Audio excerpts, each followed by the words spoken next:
Yes. अनन्य प्रभु जी, आप कर लीजिए मंगलाचरण। हरे कृष्ण प्रभु जी। हरे कृष्णा। हरे कृष्णा।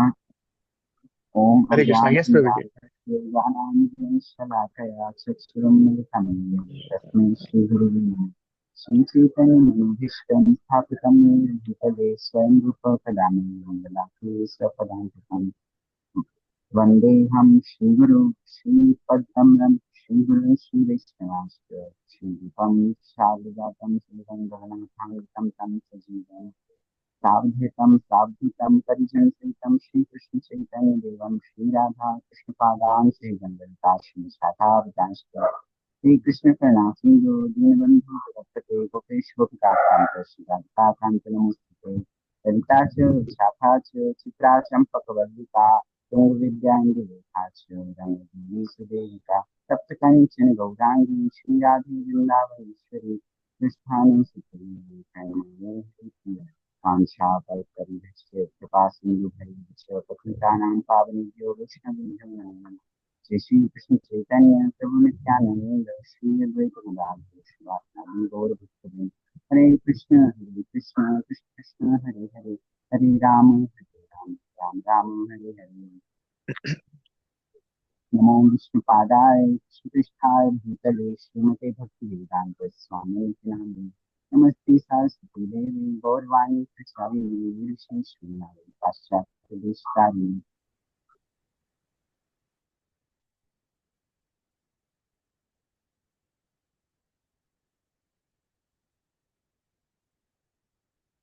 मूकं करोति वाचालं पङ्गुं लङ्घयति गिरिं यत्प्रपातम् अहं वन्दे श्रीगुरुदीनतारणं परमानन्दमाधवं श्रीचैतन्येश्वरम्। हाँ जी, तो कोई भक्त पिछले क्लास की पुनरावृत्ति कराना चाहेंगे कि हमने लास्ट क्लास में क्या पढ़ा था? प्लीज आप हैंड रेज कर सकते हैं।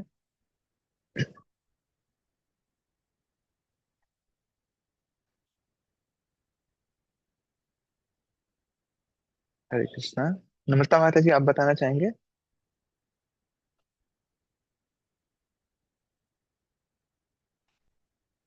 सत्यवीर प्रभु जी। हरे कृष्ण प्रभु जी मुझे ठीक हरे कृष्णा माता जी। याद नहीं। सत्यवीर प्रभु जी। माता जी प्रभु जी मुझे सॉरी प्रभु जी, ये ना कुछ मैं मिस कर गया, अभी बताइए क्या कह रहे हैं। मैं कह रहा हूँ प्रभु जी, हमने लास्ट वीक क्या पढ़ा था, थोड़ा सा आप रिवाइज कराना चाहेंगे?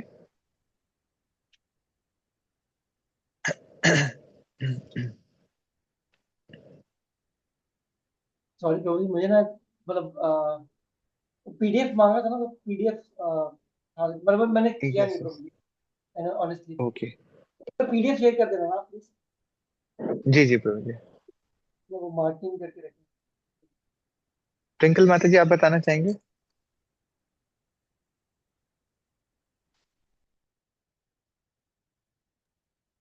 हरे कृष्णा प्रभु जी। हरे फिर कृष्णा। गए, जी माता जी। थोड़ा भूल गए प्रभु जी।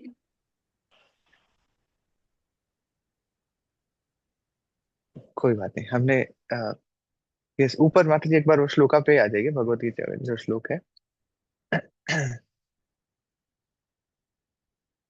हाँ जी, तो 4.10 भगवत गीता का हम ये जहाँ पर चर्चा कर रहे थे लास्ट वीक ना, तो आसक्ति, भय, क्रोध, ये सब इन सब से मुक्त होकर अगर कोई भगवान की पूर्णतया भक्ति में लग जाता है, शरण में आ जाता है, तो भगवान के दिव्य प्रेम को वो प्राप्त कर सकता है और इससे वो पवित्र हो जाता है। ऐसे पास टाइम्स काफी सारे आए हैं, वीत राग भय क्रोधा, है ना। मन में माम उपाश्रिता बहवो ज्ञान तपसा पूता मद भागवता। तो हमने ये देखा था कि काफी सारे लोग ऐसा भी सोचते हैं कि अ, जो अगर नशा कर लेंगे, वो नशा करने से क्या होगा, उनको भगवान की आध्यात्मिक लोक की प्राप्ति हो जाएगी, क्योंकि वो अपने सेंसेस में रहते नहीं है। ऐसा फिर हमने एग्जाम्पल ये भी देखा था कि प्रभुपाद जी के टाइम पे जब हिप्पीस लोग थे, तो वो ऐसा चाहते थे कि वो आध्यात्मिक जगत में या उस स्पिरिचुअल नॉलेज को गेन करें, या उस फील को लेकर के आ पाए कि अगर हम स्पिरिचुअलिटी की तरफ बढ़ते हैं तो कैसा लगता है ना। तो वो क्या करते थे, नशे का सहारा ले लेते थे, है ना। तो उन्हें लगता था कि अब वो अलग ही जगत में चले गए हैं, है ना, होश रहता नहीं था, और वो अलग लोक में चले जाते हैं। और ये सब हमें एक्चुअली पता है कि अगर कोई नशा बहुत ज्यादा कर लेता है तो क्या उसके इल इफेक्ट्स होते हैं। सच में कुछ नहीं पता होता है ना। तो ऐसा, I have heard in corporates when I was in corporate, तो लोग बताते थे कि इतना बुरा हाल करते थे लोग पार्टीज में, क्योंकि खाना पीना जो था वो एक्चुअली पीना भी, यस, खाना पीना जो है कंपनी की तरफ से रहता था, वो कुछ क्वार्टरली या बाय ईयरली कुछ पार्टीज रहती थी उसमें, वो ड्रिंक करने वाली जगह भी चले जाते थे। और ऐसा हाल होता था, वो अच्छे जगह के लोग हैं, अच्छी जगह कॉर्पोरेट में काम कर रहे हैं, अच्छे कॉन्ग्लोमरेट का एक हिस्सा है, सॉफ्टवेयर कंपनी में काम कर रहे हैं, और क्या होता था, ड्रिंक करके ऐसे पड़े हुए हैं कि वो लिफ्ट में से उनको घसीट करके निकालना पड़ रहा है, होश में नहीं है। उनकी सोसाइटी में कोई और छोड़ के आ रहा है उनको, उनके साथ उनकी कैब में कोई और छोड़ के उनकी सोसाइटी तक लेके आ रहा है, और कैब को गंदा कर दिया उन्होंने। इतना बुरा हाल होता था, है ना। तो ये सब जो है, नशा या किसी भी तरीके का मादक पदार्थ, ये हमें पता है कि किस किस अधोन्नति की तरफ हमें ले जाता है। उन्नति बिल्कुल नहीं हो सकती है इससे, है ना। तो ये लाइव एग्जांपल्स हमारी लाइफ में हमने देखे हैं कि ऐसा इतना बुरा हाल होता है ना। तो आई रिमेम्बर कि काफी सारे लोग, जैसे मुझे मेरे कॉलेज का ही समय याद आता है। उस समय पर भी जैसे जो कॉलेज फ्रेंड्स हैं या हॉस्टल फ्रेंड्स हैं, तो उनको अ, वो ऐसे नशे की हालत में है कि उनको चक्कर आ रहे हैं और वो कहीं बाहर लेटे हुए हैं। मैंने पूछा अपने क्लासमेट से कि आर यू ऑल राइट। उन्होंने कहा हाँ मैं ठीक हूँ, बस थोड़ा रेस्ट कर रहा हूँ, बाहर अंदर रूम में गर्मी लग रही थी तो मैं इसलिए बाहर आ गया हूँ और बाहर लेटा हुआ हूँ इसीलिए। तो वो टेरेस वाला एरिया था, हर फ्लोर पे, टॉप फ्लोर पे ऐसा था कि अगर 4 रूम्स हैं तो एक रूम वहां पर नहीं होता था, ऐसे टेरेस खुला एरिया रहता था, और वहां पर वो बंदा लेटा हुआ था। उसका रूममेट आया है और वो उसको हेल्प करके उठा करके लेके जा रहा है। अरे नहीं, ये कोई रेस्ट वेस्ट नहीं कर रहा है, इसकी हालत ज्यादा खराब है, उठ नहीं पा रहा, चक्कर आ रहे हैं इसको। ऐसे हालात मैंने देखे हैं ना। तो यस, किसी भी मतलब इस हमें इस मति भ्रम में रहना ही नहीं चाहिए, हमारे सेंसेस में रहना चाहिए कि ये जो नशे पते की आदत है ये हमें कहाँ लेकर के जाती है ना। आप देख सकते हैं यदुवंश, भगवान कृष्ण का जो वंश है उसको कोई नष्ट नहीं कर सकता था, केवल यदुवंशी ही कर सकते थे, है ना। तो भगवान ने ऐसी लीला की वहां पर कि हमें एक लेसन भी दिया बहुत बड़ा, कि अगर मादक पदार्थों का सेवन किया तो इतने बड़े जो वंश है वो भी नष्ट हो जाएंगे, ना। उस नशे की हालत में उन्होंने ऋषि मुनियों का अपमान किया, भगवान कृष्ण के पुत्र नहीं के, और उससे क्या क्या रिजल्ट देखने को मिले, कितने भयावह हैं वो, है ना। तो ये बिल्कुल हमारी हमें इस भ्रम में नहीं रहना चाहिए कि ऐसा कुछ होने वाला है। हमें करना क्या है, केवल और केवल भगवान की भक्ति करनी है। तो यहाँ पर शिल प्रभुपाद फिर से हमें कंक्लूड करके देते हैं कि हमें भक्ति करेंगे तो ये सब जो भगवान का आध्यात्मिक लोक है उस तरफ हम अग्रसर हो सकते हैं, है ना। इसी लास्ट क्लास में ही हमने देखा था, कई लोग ऐसा सोचते हैं कि अगर हम भगवान के लोक भी चले गए तो भी हमारा ये बॉडी जो है बनी रहेगी, साकार रूप जो है बना रहेगा, तो वो उससे भी डरने लगते हैं।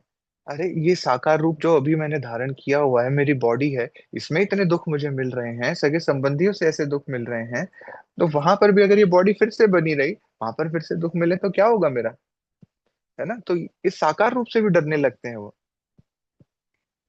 है ना। और हमने ये भी जाना था कि कई लोग क्या करते हैं, वो निर्विशेष ब्रह्म में मिलने का, जो भगवान की ब्रह्म ज्योति है, भगवान का जो प्रकाश है, उसमें जाकर के मिलने के लिए ऐसा भगवान की पूजा इसलिए करते हैं वो, है ना। तो फिर भी उनका लेवल ठीक है, वो भगवान की शुद्ध भक्ति में आ सकते हैं, क्योंकि भगवान की सेवा अभी निर्विशेष ब्रह्म में मिलने के लिए कर रहे हैं, उसमें तल्लीन होने के लिए कर रहे हैं, है ना। ये उसका पार्ट एंड पार्सल है, उसमें जाके ही मिल जाएंगे। बट हमें भगवान की भक्ति किस किस लिए करनी चाहिए, भगवान का दिव्य प्रेम पाने के लिए करनी चाहिए, जैसा कि यहाँ पर लिखा गया है इस श्लोक में ही, है ना। और हम भगवान का अगर भक्ति में लगेंगे तो हम पवित्र भी होंगे, और फिर एक टाइम ऐसा आएगा हम भगवान के दिव्य प्रेम को भी प्राप्त कर पाएंगे। हरे कृष्णा। यस, अब हम आगे बढ़ सकते हैं, आगे रीड करेंगे इसे।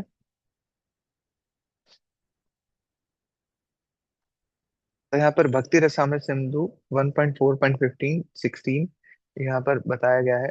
आदो श्रद्धा ततः साधु संगस्त भजन क्रिया ततो अनर्थ निवृत्ति तो निष्ठा रुचिस्तता।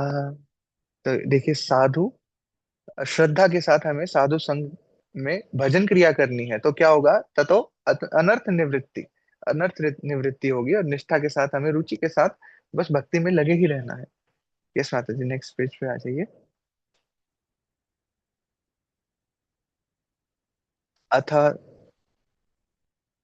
अथासक्तिस्ततो भावस्ततः प्रेम अभ्युदञ्चति साधकानायं प्रेमणं प्रादुर्भावो भवेत् क्रमः। यस, अब रीड कर सकते हैं इसे। हम्म, प्रदीप कुमार प्रभु जी, हरे कृष्णा, आप रीड कर लीजिए। हरे कृष्णा प्रभु जी, दंडवत प्रणाम सभी भक्तों के दंडवत प्रणाम। हरे कृष्णा। श्री प्रभुपाद जी की जय। प्रारंभ में आत्म साक्षात्कार की सामान्य इच्छा होनी चाहिए। इससे मनुष्य ऐसे व्यक्तियों की संगति करने का प्रयास करता है जो आध्यात्मिक दृष्टि से ऊपर उठे हुए हैं। अगली अवस्था में गुरु से दीक्षित होकर नव दीक्षित भक्त उसके आदेशानुसार भक्ति योग प्रारंभ करता है। इस प्रकार सद्गुरु के निर्देश में भक्ति करते हुए वह समस्त भौतिक आसक्ति से मुक्त हो जाता है।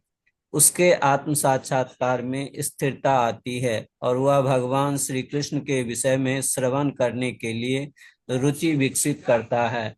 इस रुचि से आगे चलकर कृष्ण भावनामृत में आसक्ति उत्पन्न होती है, जो भाव में अथवा भगवत प्रेम के प्रथम सोपान में परिपक्व होती है। ईश्वर के प्रति प्रेम ही जीवन की सार्थकता है। प्रेम अवस्था में भक्त भगवान की दिव्य प्रेमा भक्ति में निरंतर लीन रहता है।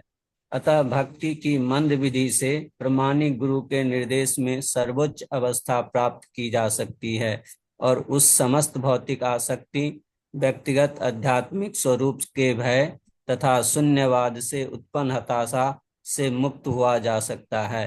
तभी मनुष्य को अंत में भगवान के धाम की प्राप्ति हो सकती है। Hare Hare Krishna. Krishna. Thank you so much प्रभु जी। तो यहाँ पर देखिए, श्रील प्रभुपाद ने भगवत गीता 4.10 हमें पूरा एक्चुअली विद परपट पढ़ रहे हैं, तात्पर्य के साथ पढ़ रहे हैं। उसी तात्पर्य का ये बहुत ही सुंदर पाठ है कि भक्ति कैसे स्टार्ट होती है ना। होना क्या चाहिए कि आत्म साक्षात्कार की इच्छा होनी चाहिए, कि मैं जानना चाहता हूँ मैं हूँ कौन, है ना, क्या मेरे साथ क्या होगा आगे जा करके। ऐसे ब्रह्म जिज्ञासा जब हम करेंगे, अर्थात तो ब्रह्म जिज्ञासा, बस वो इच्छा होनी चाहिए। इससे क्या होगा?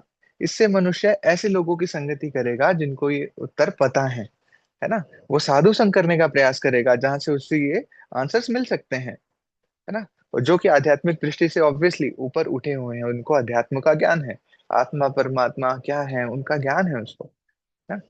तो उसके बाद ये जो संगत मिलती है, साधु संग मिलता है, उसके बाद अगली अवस्था क्या आती है? वो गुरु से दीक्षा प्राप्त करना चाहते हैं, है ना।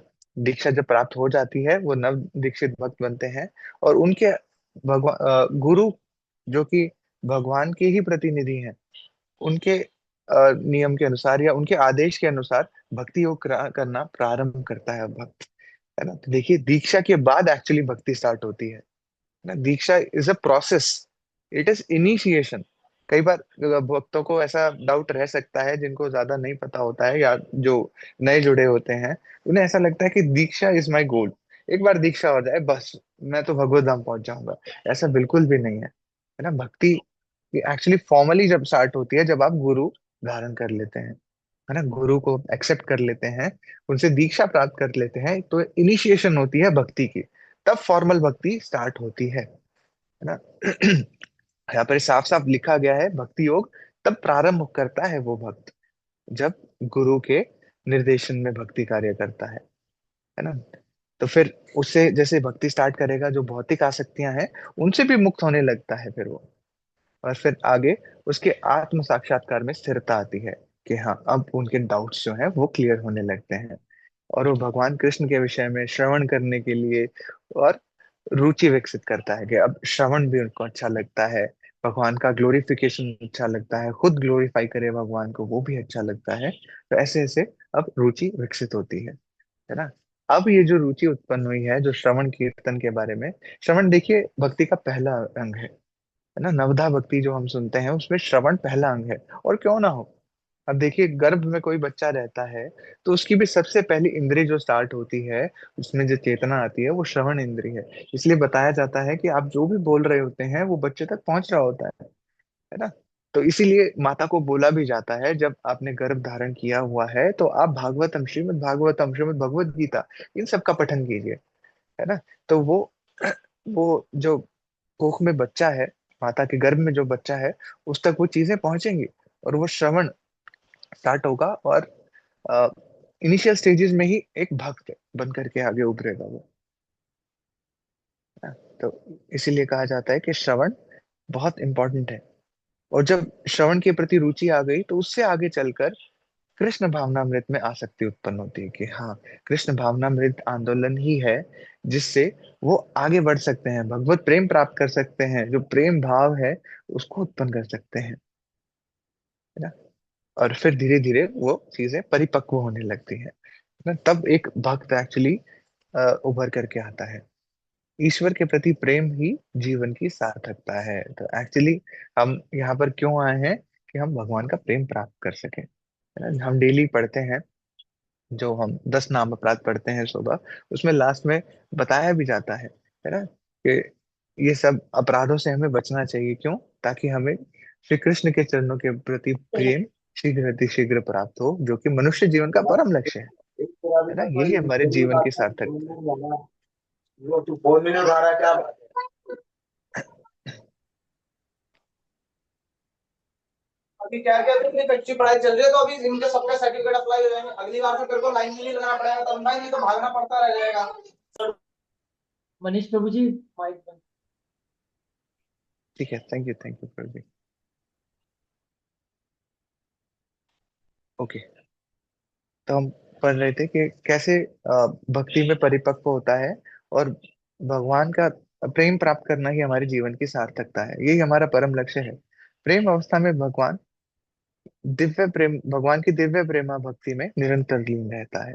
तो यहाँ पर देखिए प्रेम अवस्था पाना वो सबसे ज्यादा इम्पोर्टेंट है, कि हर समय भगवान की दिव्य प्रेमा भक्ति में निरंतर लीन रहना, है ना। कीर्तनीय सदा हरि। तो शिल प्रभुपाद से कई बार पूछा जाता था कि शिल प्रभुपाद क्या आप हमेशा भगवान कृष्ण की भक्ति में लीन रहते हैं। तो चल एक बार ऐसा हुआ, एक भक्त ना उनके आसपास थे, और शिल प्रभुपाद उस समय शयन कर रहे थे, सो रहे थे। और फिर जब शिल प्रभुपाद की कमर से जब वो शांत भी थे, तो कमर पे कान लगा करके सुना तो भी अंदर से आवाज आ रही थी, हरे कृष्ण कृष्ण कृष्ण हरे हरे, हरे राम राम राम हरे हरे। तो कई बार सोते हुए भी उनके आसपास जब लोग रहते थे तो पता लगता था कि वो हमेशा ही निरंतर लीन है भगवान की दिव्य प्रेमा भक्ति में, है ना। अब भक्ति की मंद विधि से प्रामाणिक गुरु के निर्देश में सर्वोच्च अवस्था प्राप्त की जा सकती है ना। तो भक्ति की स्टार्टिंग हुई थी आत्म साक्षात्कार के बारे में, इच्छा होनी चाहिए थी सर। और अब गुरु के निर्देशन में आगे प्रेमा भक्ति भी प्राप्त की जा सकती है, सर्वोच्च अवस्था भी प्राप्त की जा सकती है। और सारे भौतिक आसक्तियां जो हैं, है ना, व्यक्तिगत आध्यात्मिक स्वरूप का भय जो हमने स्टार्टिंग में पढ़े थे ना, कि हमें फिर से रूप मिल जाएगा उसका डर लगता था। कोई सोचता है कि मैं शून्यवाद में ही जाके मिल जाऊं, बस मैं खत्म हो जाऊंगा और भगवान में ही जाके लीन हो जाऊंगा, ऐसे करके जो डाउट्स रहते हैं, उन सब चीजों से दूर हो पाता है अगर कोई कृष्ण भक्ति में आगे बढ़ता है ना। तभी मनुष्य को क्या होगा, अंत में जाकर के भगवान के धाम की प्राप्ति हो सकती है। हरे कृष्णा, जगत गुरु श्री प्रभुपाद की जय। आप सब भक्तों की जय। मुझसे जो भी त्रुटियां हुई हैं कृपा करके मुझे क्षमा कीजिएगा। वाञ्छाकल्पतरुभ्यश्च कृपा सिन्धुभ्य एव च पतितानां पावनेभ्यो वैष्णवेभ्यो नमो नमः। अनंत कोटि वैष्णव वृंद की जगत गुरु श्रील प्रभुपाद की जय। हरे कृष्ण।